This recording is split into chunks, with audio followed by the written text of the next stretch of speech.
Welcome to a new episode of This Is My Offer. I'm Cody Shive, and I'm the Global Partner Solutions Architect specializing in grocery, drug, and convenience retail here at AWS. Today, we'll be talking with Joe Rose, the president of JBS Dev, about their generative AI offerings. Welcome, Joe. Hey, happy to be here. Great. So JBS Dev is a trusted retail competency partner working closely with AWS for years. Can you tell me a little bit about what JBS does and how you support the retail industry? Sure. So we're a professional services company, primarily with a focus in retail, although we do have other industries. We're about a 120-person shop. We're pragmatic. We like to get things done. So we work with enterprise technology, and by that I mean POS, ERP, CMS, on and on, all the acronym stuff. We have a data and BI practice, machine learning, generative AI, mobile, cloud, obviously, and then kind of our bread and butter, a core to who we are is custom application development. Well, that's fantastic. So you kind of cover quite a bit. We're going to focus a little bit on your Gen AI offering. So tell me a little bit about how you're using Gen AI to impact these retailers. It's really interesting in that it's unlocked a number of different use cases. I mean, when it originally came out, everyone thought, "Oh, I can write term papers with this, great," and I'm gonna set it to the side. And so the fun part over the last year has been, "Oh, it can do that too. It can do that too." And it really boils down into kind of two main areas. One is the consumer experience, and the other is a back of office or back of house efficiency. So in the consumer experience, allows you to go very deep with customization, with changing the e-commerce experience and even the in-store experience to some degree, and basically converting the user flow into more of a guided purchase experience, making that user feel like you were a trusted advisor helping them purchase something. Which, and I've always said there's two ways to win in retail. You're going to win on price or win on experience, and winning on price is a race to the bottom. So it's really helped on that side. And then the back office of process automation and invoice and inventory forecasting, and the less sexy stuff, but still really compelling. It's pretty good at doing things like that too. Right. So I think you're working with Wine Access, right? You've done some work for them. Can you elaborate a little bit on that? Sure. So they are a flash offer company. Really, what that means is they come across an allocation of wine from a winery, and some of it is really wonderful stuff that's just been sitting in a warehouse. They've had a hard time selling, and so they want to get that out to their user base, and they do that primarily via email. And the way they do that is constructing these long emails that are almost kind of a long form story. Let's say, we visited a vineyard and we crushed grapes together with the head vine expert and so on, and we had a wonderful steak, and then we tried the wine and it was glorious, and almost kind of giving this impression of this exclusive experience led us to uncover this wine, and oh, by the way, it fell off the back of the truck, and we have 1,000 cases of it. If you act soon, you can have some now. So the real challenge for Wine Access is that those emails they have a very specific tone. They're very difficult to write. The success or failure of any given day for them from a revenue perspective really hinges on how well those emails are written. So they have a professional writing team, and it's they have throughput problems. Essentially, take them a day, sometimes as long as 2 or 3 days to write one email. And so when you have a company that kind of their workflow is gated by how quickly can they write these emails, and generative AI is good at writing stuff, it's kind of a natural fit.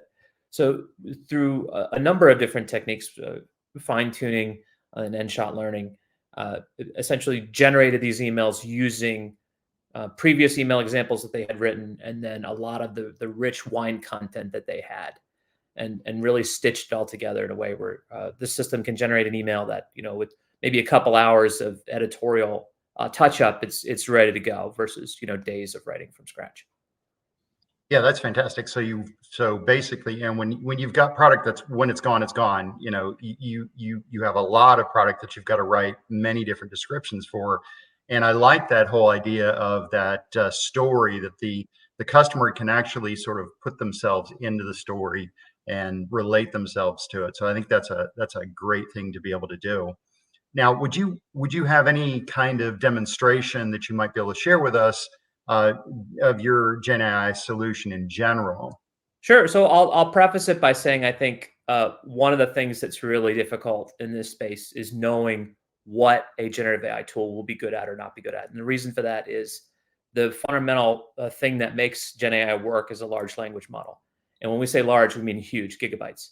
And so for anyone to say with any degree of certainty, yes, it can do this very specific thing in this very specific way with your specific data, it's very hard. So what we developed at JBS essentially was a set of code, a quick start, where if you send us your data in advance, it could be product data, customer data, manuals, doesn't really matter what it is, we can load it into this quick start tool, and you can see each of these different use cases and see, does it work well? Does it not work well? How much tuning would it require? So it's a way to jumpstart or get quickly into, with our specific data, can this work? Because anybody can go into ChatGPT and ask it to do something, but if it's not against your specific data set, it's not near as compelling. Right. So when you do send us your data, one of the first use cases you'll be able to play with the quick start tool is the content generation. And so if you notice, this is the wine access example that I referred to. In the actual generated content, there's a lot of, I would say, language in the tone of wine access. And this is generated by the fact that they sent us their data, using their data. It's not, we didn't tell it write like a wine snob. We basically said, here is the data, write it in the tone of this data. So you get these really, almost driving a flavor as you're reading type of words, like big flavor, lovely, lasting finish, mineral rich, Bing cherry, wild strawberry, and those are what's difficult to kind of predict and see if it will work or not. But that's also kind of the core of what makes this work versus just using some copy and paste tool. Is when you take your data and you enrich the underlying LLM with it, that's where you start to get really compelling results. So obviously the content generation is one example. I'll go through the other ones here. So the Q&A, what dog breeds are good with children. And there's a few different ways where this can be relevant to your organization. It could be for customer service reps, and somebody is calling in and you're on the phone with them and need to hurry up and ask questions, or you have an online chat bot, or you want to have some type of interactive e-commerce experience where people can ask questions about what products should they or should they not buy. And the other thing that's useful about this is it shows the source documentation at the bottom. Where did I get this response from? I just answered the question. Yeah, but how? What underlying information did you use to answer the question? And this can help with hallucination too, when you're using your data and it's using that to generate the answer. So another cool one here. So let's do this. How does one clean a hot tub? So the data we were sent here in this case was a bunch of hot tub user manuals. So you never really know kind of what underlying data will work well or won't work well, and sometimes you get really good results. With surprising data. Like if you thought you'd get a good response on how to clean a hot tub based on user manuals, I was a little skeptical, but it actually works pretty well. It kind of gives you a step 1, step 2, step 3, and this is through a bunch of a handful of different hot tub manuals that it blended together for that. So some of the other use cases is personalization. This is a product recommendation based on natural language search. So the query here is what wines pair well with fish. And one thing you'll notice here, this looks like a traditional product listing page where there's product image and then the short text that, every product has a short text and it's hard coded. And that's not the case. This text on each of these tiles is actually customized to what the user asked. So you notice here it says great match for fish, brilliant with seafood, good for pairing with fish. Because one of the things I alluded to earlier was, you either win on experience or you win on price. And so how do you win on experience? You do things like this. When the user searches your site, you present them results in a way where that user goes, wow, what I got in my search result, I really feel comfortable buying because there was some thoughtfulness into what answer was sent back to me.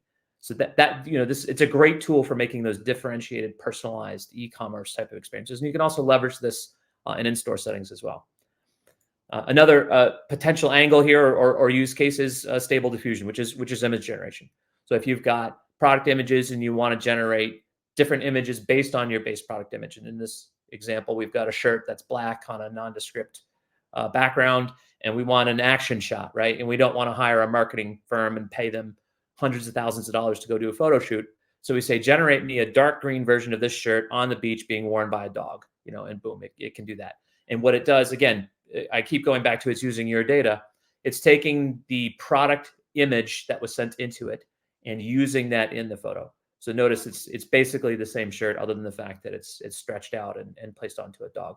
So we've seen it used well with different type of items, furniture, for instance, or cars. If you got a car and you want to have an action shot of it driving, in 4-wheel drive up a hill, it does stuff like that really, really well.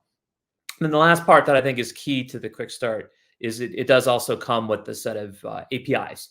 So if you want to say, okay, that's great, how would we integrate this stuff into our ecosystem? This is more of a technical question, but it's an important technical question. This does come wired up with self-documenting APIs that would describe to you, here's how you would send an API call in, and here's what the response would look like. And so that can help you get a head start on what integration strategies would look like too. That's really fantastic. So you've really got an expanse of generative AI solution components that you're doing. And when you were talking about being able to use some of it in a actual retail brick and mortar setting, I can see shelf talkers for wine being generated really, really well with your solution. So I think you've got a lot of potential, not only for e-commerce, but certainly also for the in-store experience. Oh, absolutely. So now, yeah, so we talked about the generative AI solution, and of course you do much more than that. What other generative solutions are you delivering for your retailer customers? Really, we kind of view the quick start as the step one. So can it do what you want it to do? Does it spark an idea? And you go through all those different workloads and see what works well with your data and what doesn't. And from there, the next step is let's actually implement it in production. Can we get it integrated into your systems? Because again, I go back to going to an LLM website and typing in a prompt and then copying and pasting an answer out. It's not a very good workflow. It needs to be tightly and natively integrated. And so that's something that we come in and do. And then obviously the demo, I didn't go over the whole thing. There are a ton of other use cases, record extraction and invoice receipt, automation, and even doing an in-store search. Where can I find cold weather stuff in your store? So, you can hook a GenAI up to a planogram and have it integrated with mapping and say, okay, it's going to be this aisle, or this aisle. And it's pulling that based on what are the product descriptions of products that it sees in the planograms in those aisles. So number of different use cases that we've implemented. And, there's going to be more, I'm sure, that we discover. It feels like every week somebody asks us, hey, can we do this? And we go, Yes, it's a lot of fun. Yeah, well, you've also, I've worked with you and your folks for a while, and you have solutions for companies of any size. It can be a fairly small company to, I just came back from a conference this week where AI was new to some of the folks there. I was on a panel, and afterward they pulled me aside and said, hey, how do I get started with this? Is this something I have to do that I can just do on my desktop? And, my first response is, find a partner like a JBS who can lead you and help move you in the direction you need to go, because you have the experience to do that, right? So I think that in and of itself with JBS really is a separating factor, a differentiator for you. Yeah, we try to right size the solution to the size of a client. We work with enterprise clients. We work with, low 7-figure retailers. And sometimes you need a project to be $10,000 and take 6 weeks, and not $10 million and take 2 years. And so we try to right size the solution and be pragmatic. And getting started, it's always the hardest part, right? Even for a larger retailer who's foraying into some of this, they haven't done it before. That getting started, and I love the way that you can just get them going pretty much immediately, and that's really something that helps retailers of any size. Yep. So speaking of that, right? How can a retailer get started with JBS and using some of your tech? Oh, I would encourage them to go to the website jbs.dev. If you want to see our AI offering, go to jbs.ai, and then we're going to include all the sales and marketing links and marketplace offering, and really just start with a conversation. Let's talk about what you're trying to do and see if it makes sense. And we'll have those links in the description below for folks to be able to get hold of you and look at what you're doing. So Joe, I want to thank you for taking time to talk with us on this episode of This Is My Offer. Really appreciate your time. Really appreciate what you've shown us. I think it's fantastic. No, I enjoyed doing it. Thank you for letting us show off a little bit.